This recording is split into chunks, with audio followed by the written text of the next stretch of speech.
Hey ladies and gentlemen, welcome back to the Star Bazaar and to another discussion video for Star Wars Battlefront 2.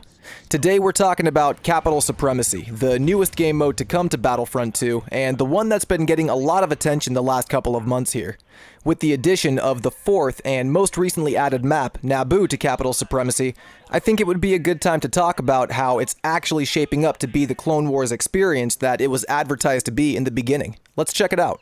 As always, be sure to leave your thoughts in a comment down below and thumbs up the video if you like today's content. But Capital Supremacy, it's really shaped up, man. I used to not be a fan of the mode, I will fully admit that. I still have a bit of a love-hate relationship with the mode because there are some aspects of it that I don't like and I would like to see changed. My biggest issue is the spawn break in between the two phases. If you're going from the ground phase to the ship phase, or vice versa, there's a break where you have to choose your class or hero again to spawn back in. If you were playing as a hero, one of your teammates can come in and take that hero and possibly ruin any kill streak that you were on, which I find pretty irritating. If that were to change, where we just spawn in automatically and we don't have to choose the class or hero again, Capital Supremacy would be much better in my opinion. I'm also not a huge fan of the bots. I prefer to fight real people in multiplayer and not bots, but I do understand why they're there. They do feel more immersive. I would just prefer the mode if it were 32 versus 32 instead of 20 versus 20 with 12 bots on each side. But at this point, those are really my only two gripes with the mode. I know I'll catch heat for this, but I also was not a fan of Capital Supremacy in the beginning because I was not, and still am not, a fan of the Geonosis map. It's just far too open and too vehicle-centric for my personal tastes and playstyle, and for that reason I was not a fan of Capital Supremacy for that first month. When Kashyyyk came around, I had a much better time.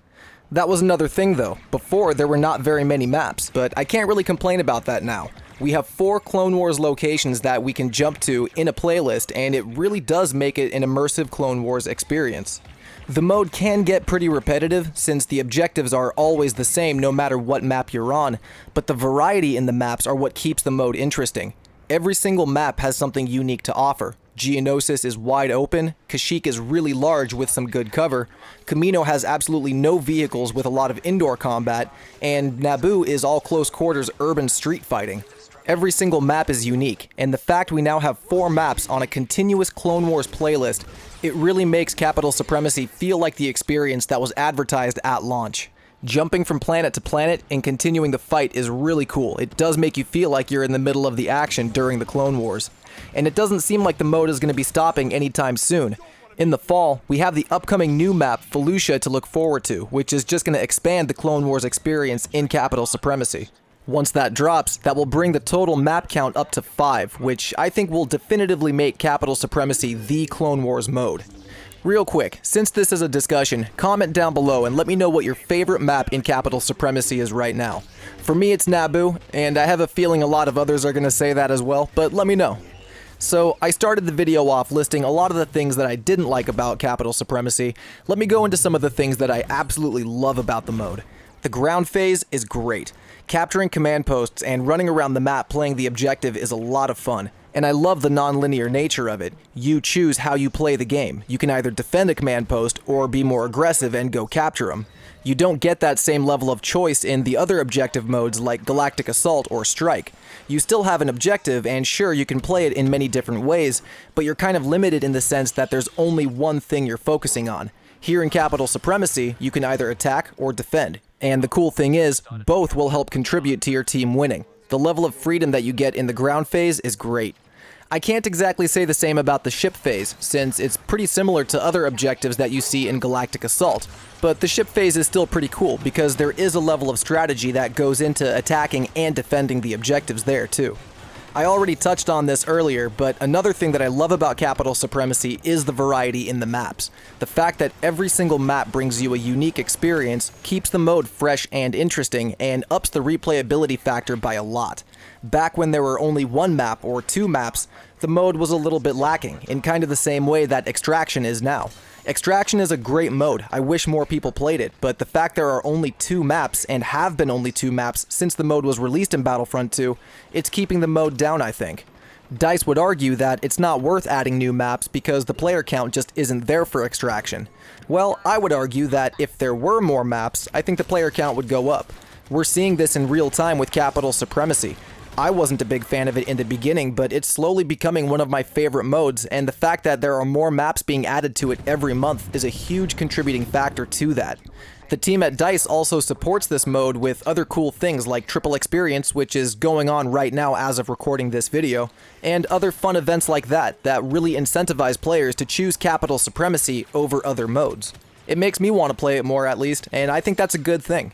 DICE definitely wants to make this one of the flagship modes of Battlefront 2, possibly replacing Galactic Assault, but I don't think it's anywhere close to that yet. The fact Galactic Assault spans across all 3 eras and has a grand total of 13 maps to play on, it still outclasses Capital Supremacy by a lot. Who knows though, Benwalk has said that the team is not opposed to bringing Capital Supremacy into the other eras, at which point it would absolutely overtake Galactic Assault as the flagship mode of Battlefront 2. Continuing on with the praise though, I absolutely love how immersive Capital Supremacy is. The locations are super authentic, the paint jobs on the droids, stab speeders, and the tanks is straight out of the Clone Wars animated series. Seeing Anakin Skywalker and Obi-Wan Kenobi lead a battalion of clones into battle is one of the coolest things you will ever see in this game.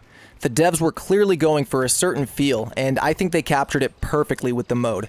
At the very least, I feel like I'm in the middle of the Clone Wars every time I hop into Capital Supremacy, and now that there's a decent selection of maps that we can play on, it really feels like you're hopping from planet to planet, conquering them as you progress through the Clone Wars, and living out your ultimate Star Wars fantasy. It's really cool. It is now anyway. I wouldn't have said this about 2 months ago, back when we only had 2 maps in Capital Supremacy. With the addition of Camino, everything changed for me, and now that Naboo is in the game, I think Capital Supremacy is well on its way to the top of my list of favorite modes. This is the Clone Wars experience in Battlefront 2 right now, so let me know down in the comments below how you're liking Capital Supremacy. Let me know your favorite map, what you like about the mode, and what you don't like about the mode. It's not perfect, but at the same time, it is one of the better modes in the entire game, and I think it deserves some praise and recognition at this point. But that's all for this one, guys. Give the video a thumbs up if you enjoyed the discussion, and if you're new, I hope you consider subscribing to the channel. We also do news updates and tips and tricks for Battlefront 2, so if that's the kind of content you're looking for, I hope you join us, and don't forget to get notified so you know every time a video goes up. That's going to do it from me, though. This has been your boy, Turkish Delight, and I'll see you all out on the battlefront. Peace.